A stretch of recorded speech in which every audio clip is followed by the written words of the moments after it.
नमस्कार दोस्तों, हमारे हिंदू परिवारों में जब भी कोई शुभ कार्य हो, पूजा हो या फिर अनुष्ठान हो, सबसे पहले गणपति यानी गणेश जी की पूजा की जाती है।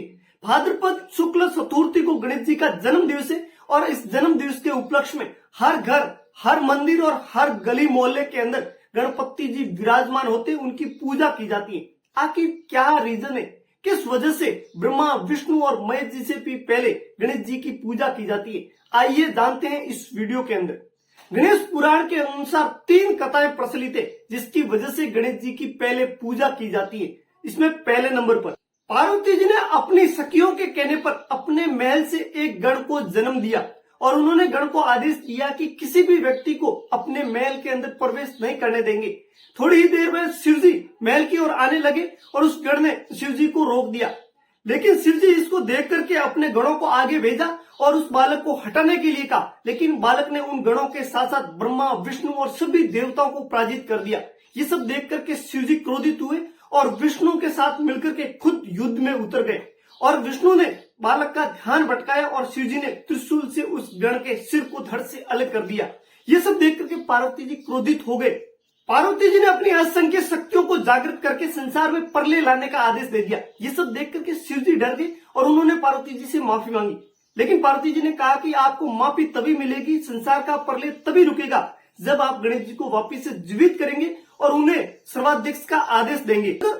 ये सुनकर शिव जी ने सभी देवताओं को आदेश दिया कि आप उत्तर दिशा की ओर जाइए और जो भी प्राणी सबसे पहले दिखे उसका सिर काट करके ले आइए। यह आदेश सुनकर के सभी देवता उत्तर दिशा की ओर गए और उन्हें सबसे पहले एक दांत वाला हाथी दिखा, उनका सिर काट करके ले आए और शिव जी, ब्रह्मा, विष्णु, महेश ने मिलकर के उस सिर को तोड़ा और गणेश जी को वापस जीवित किया। और गणेश जी को आदेश मिला कि आप त्रिलोक में सबसे पहले पूज्य होंगे।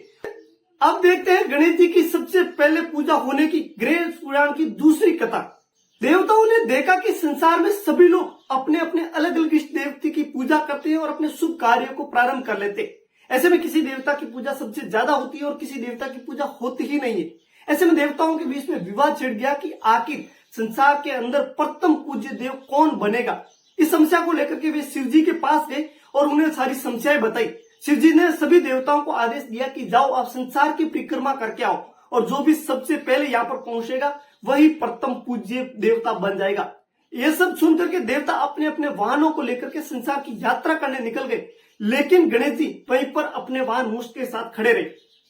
थोड़ी देर जब गणेश जी वहां पर बैठे रहे तो उनके दिमाग में एक आइडिया क्लिक किया और उन्होंने तुरंत अपने वाहन मूष को लिया और शिव जी की परिक्रमा करके बैठ गए। जब सभी देवता पूरे संसार ब्रह्मांड की परिक्रमा करके वापस लौटे तो उन्होंने तर्क दिया कि शिव जी का ही पूरा ब्रह्मांड प्रतिबिंब है। हमने शिव जी की परिक्रमा सबसे पहले की, यानी कि संसार की परिक्रमा सबसे पहले की, और इस तर्क को कोई भी देवता टाल नहीं सका और गणेश जी इस प्रतियोगिता को जीत गए और संसार के अंदर प्रथम पूज्य देवता बन गए। अब जानते हैं संसार में प्रथम पूज्य गणेश जी के बनने की तीसरी गणेश पुराण की कथा। पार्वती जी और शिव जी का विवाह हुआ और पार्वती चाहती थी कि उनका एक अनूठा पुत्र हो जो संसार में सबसे अलग हो। ये सब सुनकर के शिव जी ने पार्वती जी से कहा कि आप पुण्य व्रत कीजिए, आपको ऐसा ही पुत्र प्राप्त होगा। पार्वती जी ने पुण्य व्रत रखा, अनूठा पुत्र प्राप्त हुआ। सभी देवता उसको देखने आने लगे और शनिदेव भी देखने के लिए आने लगे, लेकिन शनिदेव जी को उनकी पत्नी से श्राप प्राप्त था कि आप अगर किसी भी वस्तु को देखेंगे तो उसके 2 टुकड़े हो जाएंगे। ये सब पता होने के बावजूद शनिदेव ने शिव जी से आदेश लेकर के उनको देखने के लिए चले गए। जैसे ही उनकी नजर उस बालक के ऊपर पड़ी, बालक के सिर धड़ से अलग हो गया। ये सब देख करके देवता घबरा गए और उन्होंने तुरंत ये निर्णय लिया कि अगर पार्वती जी को ये पता चला तो उनका पुण्य व्रत भंग हो जाएगा और संसार के अंदर प्रलय भी आ सकता है अगर वो पार्वती जी क्रोधित हो जाती है तो। ये सब देख करके विष्णु भगवान सीधे उत्तर दिशा की ओर निकले। उनको पहला प्राणी हाथी दिखा, उनका सिर काट करके लेके आए और गणेश जी के धड़ से जोड़ दिया और गणेश जी को वरदान दिया कि आप सभी देवों के अंदर इष्ट होंगे और संसार के अंदर सबसे पहले आपकी पूजा की जाएगी।